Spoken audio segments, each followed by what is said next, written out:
The following talk was given at Mile High Church in Lakewood, Colorado. Please visit our website at milehighchurch.org. We began our series talking about how to make sure the greatest power that there is the greatest power in our life. And last week we talked about how to use this power for our healing and how to apply it in our lives, and how when we're using it correctly, it actually begins to use us.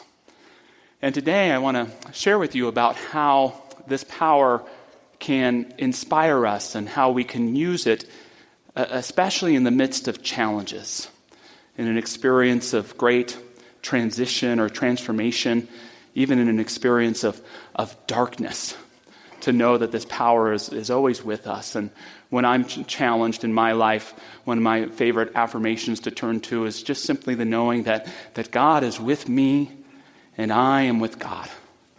God is with me and I am with God. In a change of a work situation, in a change in relationship, in being called to let go of someone that I love who's making their transition, in facing my own mortality. God is with me, and I am with God. It doesn't always make the challenge easier, but it does instill me with a certain level of grace and composure, and helps me have the wider perspective that a job is not my only source, that even though a relationship is changing and can renew and there are new relationships to be had, that even in letting go of a loved one, to realize that there are bonds that go deeper than the physical realm of time and space, and that love is stronger than death. And in facing my own mortality, to know that even at the sunset of my life, there is a promise of eternal dawn. To help me realize the talk title today, that the sun never sets where it rises. The sun never sets where it rises.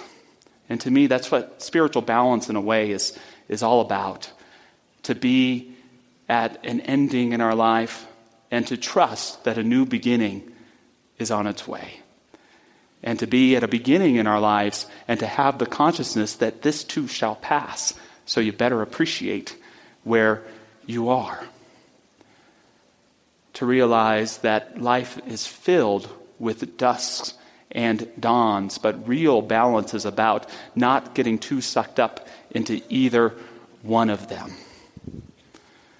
Martin Luther King Jr. once said, "Even the darkest midnight can herald the dawn of some great fulfillment." I'd like to think that there aren't just beginnings and endings in my life, but beginnings. They all go together. And the more I'm able to stay conscious of the whole, the more so I can experience that wholeness in every piece of my life. It's also Palm Sunday today. Dr. Michelle greeted me with a high five saying, "Happy Palm Sunday." And Palm Sunday signifies the part of the Jesus story where he enters into Jerusalem for the last week of his life. And we believe that he's very well aware that it's the last week of his life and confronting his own mortality. And whatever your belief about Jesus, Son of God, Messiah, enlightened avatar, master teacher, all in all, good guy, whatever it is, when you have to, I believe, admire the Christian scriptures and being so courageous and speaking to this most challenging topic of facing our mortality and opening up to a greater transformation from the eternal dawn. It's really an incredible thing to give into. And I find this in Jesus' teachings, that it opens us up to find our own story, to step into a greater way of being. The naturalist John Muir, he said, "On no subject are our ideas more warped and pitiable than on death. Let children walk with nature. Let them see the beautiful blendings and communions of death and life, their joyous, inseparable unity, as taught in woods and meadows, plains and mountains and streams of our blessed star. And they will learn that death is stingless indeed, and as beautiful as life, and that the grave has no victory, for it never fights. All is divine harmony. And I'm reminded of what Socrates said, whose life paralleled Jesus in many ways. His last words were, "And so I go now, I to die and you to live. But which of us is on to better things, God only knows." And it's not my intention to try and get us to embrace death with joyful anticipation. I don't want to be the minister who gives the death talk. Oh, Josh is giving the death sermon today. Can we just go to brunch early? Yeah, it can be a little morbid. But the point I want to make is that we're always facing sunsets in our lives. And when we can step into them in awareness of the sunrise, we can experience immense transformation. You know, our philosophy is an uplifting philosophy. It's a positive philosophy. And yet when you really practice it in the world, it's a challenging one. Oneness? We're all one? Easy to talk about in theory, but hard when someone's bugging you. I know that God is all there is, and we're all one except for you over there, right? And we also teach that God is ever present, that God is everywhere. And what a challenge, right, when we look at some terrible thing going on in the world and ask ourselves, where's God in that? You know, to look at a school shooting and say, where is God in that? And our hearts around those who are commemorating the 20-year anniversary of the terrible incident at Columbine High School. This upcoming week, 20 years. It's hard to find God when we find ourselves in a diagnosis that we didn't want for ourselves. When we're faced with an immense challenge. And I can only speak for myself. But what I've found is sometimes God isn't in the cause, but God is in the response. Sometimes God on this earthly plane isn't in the cause, but in the response. I don't believe so much in a God that's pulling all of our strings and making everything happen. I believe in a God that created the world, is creative in the world, and has given each of us the gifts of virtues, of love, of kindness, of joy, and harmony. God created the world, but we make it the way it is through our choices and our ability to use or deny those qualities and make a very different, sometimes destructive expression. I remember one of the most challenging days of my life was in the fall of 2011 in Seal Beach, California. I had been the full-time minister there for about 6 months, and Seal Beach is this beautiful beach community in Southern California between the big cities of Long Beach and Huntington Beach, and we had a beautiful church there. It was a converted salad dressing factory. A young ministerial student in the 1970s rode by it on his bike. His name was Roger Teal, and helped discover it for the church. And so on this particular day, I'm talking with our board president on the bench outside, and I start hearing this popping noise. And I'm someone who grew up with firearms around, but I had never thought in this beautiful sacred space, it didn't even occur to me that it could be gunfire. We started hearing some screams and people running, police sirens, and a suspect was captured. And it was so heartbreaking to realize in this sanctuary of a little town, just 30 or 40 yards from our own church sanctuary, that one of the worst mass shootings in our state had just occurred. That 8 people had just been murdered. And it was a heartbreaking experience. And at the church, we did all we could. We opened up our doors and welcomed family members in of the victims. We had investigators come in to get a glass of water or just have a good cry. News people come in and have a good cry.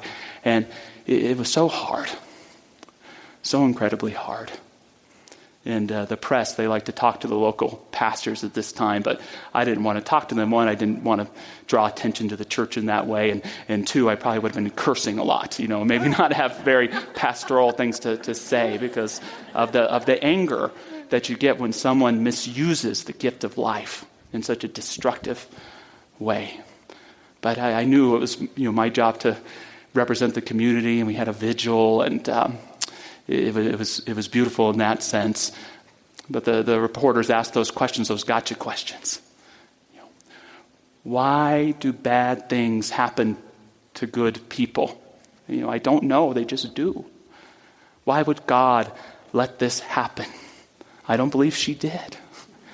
But where I do see God is in the response. In a community banding together, and even with hearts broken open, standing in the truth of love. In folks showing up, knowing that one of their fellow human beings had done incredible wrong, but even in the face of apparent evil, knowing and declaring there is a good and a light within us all that is more powerful and stronger than any appearance of wrongdoing. To know that we can't wait for the sun to set on this terrible day, but to trust that when it rises again tomorrow, we will have another opportunity to be better human beings, more compassionate, more caring, more loving. My advice for us is when we see an area in our lives where we don't see God, to see that not as the calling to call in a search committee, but as a calling to show up for the divine to come forth. Where you don't see God in your life, that's your calling, to show up for God to come through, to be a presence for a greater love, for greater understanding. Wherever that seemingly darkest area in your life, that's not God's creation for you. That's why God created you, to step into that with your courage, with your confidence, with the knowledge that there is no power outside of you greater than the one that is within you. Of course, this week marks Jesus' eventual crucifixion and resurrection, and I do think it can mirror our own stories. As Joseph Campbell once said, there's no resurrection without crucifixion. And I think that can be true for all of us when we're going through the transformations of life. And in the Gospel of Matthew, Jesus' last message, we might say, his last talk, includes the final parable he tells. And parables are teaching stories Jesus gives his disciples and others to teach about the nature of God. And in this particular parable, there is a Lord who calls together three of his subjects. And when you're listening to one of the parables of Jesus, the metaphysical interpretation is that the Lord or the King is always symbolic of the nature of God. And the subjects or the servants are always symbolic of us. And in the story, the Lord gives talents or units of money to each of these subjects. And he gives them these talents based upon their ability, which gives us the clue that the talents don't just represent money, but the gift of consciousness, the right of consciousness, the gifts of the divine. So he gives 5 talents to one, 3 talents to the other, and 1 to the last one. And he says, spend and invest these. And then he leaves. I think he goes on a Viking river cruise or something, and comes back and he calls the subjects together and says, what did you do? And the first subject says, I doubled the talents. I had 5, but now I have 10. And the second subject says, I doubled my talents as well. I had 3, and now there are 6. And he looks to the last subject who says, I did not do as you asked. I did not spend or invest the talents that you gave me. I hid them away and hoarded them. And so the Lord takes his talent away and gives it to the other men. And Jesus shares, for he that giveth, much will be given. But he who does not give will be taken from. And what's the message there? For me, it's pretty simple. Use it or lose it. use this greater power in your life or lose this greater power in your life. Use the gifts of love, of oneness, of harmony, of joy, or lose them. Not in the sense of God punishing us, not in the sense that the greatest power ever goes away, or that love or the ability to access those ever go away. But when we don't use them, we give in to lesser powers. We give in to a more mediocre way of existence. We give in to a complaining life instead of a thriving life. Use the gifts that God has given you every day and find them multiplied in greater and greater ways. I'd like to give names to the 5 talents today, the way that I would see the divine expressing in each of us, how I would take the 5 central teachings of Jesus and how we can apply them to our lives. And the first talent is the most important, the talent of love. When you use love in your life, you nourish whatever relationship, whatever situation, whatever circumstance you're in. Wherever you love, you nourish the seeds of possibility in your relationship, in your life. Wherever you choose not to love, you neglect. Wherever you choose not to love, you neglect. The quality of your relationship may not go away right away. The quality of your living may remain high for a while, but pretty soon they'll give in to distrust. Pretty soon they'll give in to that sense of staleness. Love is how we grow our spiritual life. It reminds me of the famous interaction that Stephen Covey, who wrote 7 Habits of Highly Effective People, once had, where a man shared with him that he was married and they had 3 kids and he was really struggling in his marriage, and he said, I don't feel love for my wife anymore. I'm not sure if I'm still in love with her. And Covey said, have you tried loving her? He said, no, you don't understand. I just don't know if I'm in love with her anymore. He goes, no, I do understand. Have you tried loving her? And he adds, my friend, love is not a noun. Love is a verb. Love, the feeling, is a fruit of love, the verb. So love her, serve her, sacrifice, listen to her, empathize, appreciate, affirm her. Are you willing to do that?